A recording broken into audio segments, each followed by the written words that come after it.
Welcome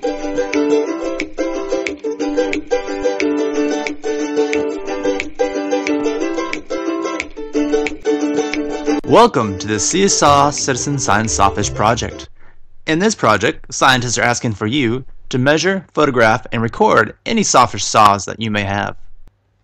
Researchers are exploring the differences between sawfish saws from throughout the world to better understand the 5 species of sawfish which are at a high risk of becoming extinct.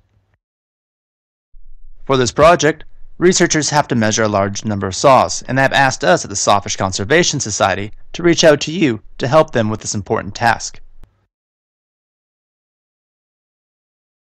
Although we would like you to report any saws that you already have, we do not want anyone to remove these from live sawfish, as the sawfish need these to hunt and protect themselves. We also ask that you do not measure saws from live sawfish, as it can be dangerous to you and to the sawfish. You are going to need a few things to get started. These include your sawfish saw, your data sheet, or the online form, both of which can be found at the SCS website, your measuring tool, and your camera. Now let us get familiar with the saw and the measurements you are going to need to take. Place the saw in front of you with the darker side facing up. This is the top of the saw. Now go ahead and please count the number of teeth on the left and right side of the saw, and make sure to include broken and missing teeth as well. Next, measure the standard saw width. Starting at the rear base of the first left tooth, measure straight across to the other side of the saw. Now please measure the standard saw length. To do this, measure from the tip of the saw to the midpoint of the saw, just next to the rear base of the first left tooth. Finally, measure the tip width. Starting at the rear base of the last left tooth, measure straight across to the other side of the saw.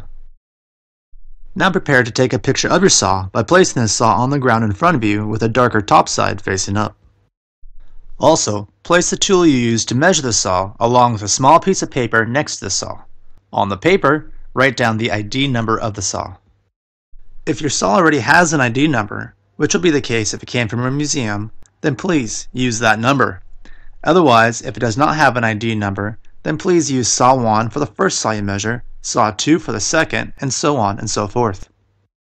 Now, take an overhead photo of everything that you put on the ground, making sure that saw is directly below you.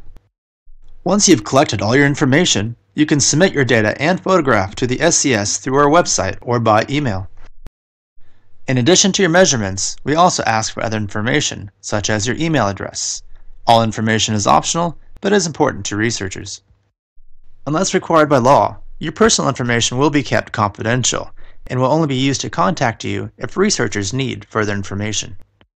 For further details about this project, please visit the SCS website at www.sawfishconservationsociety.org.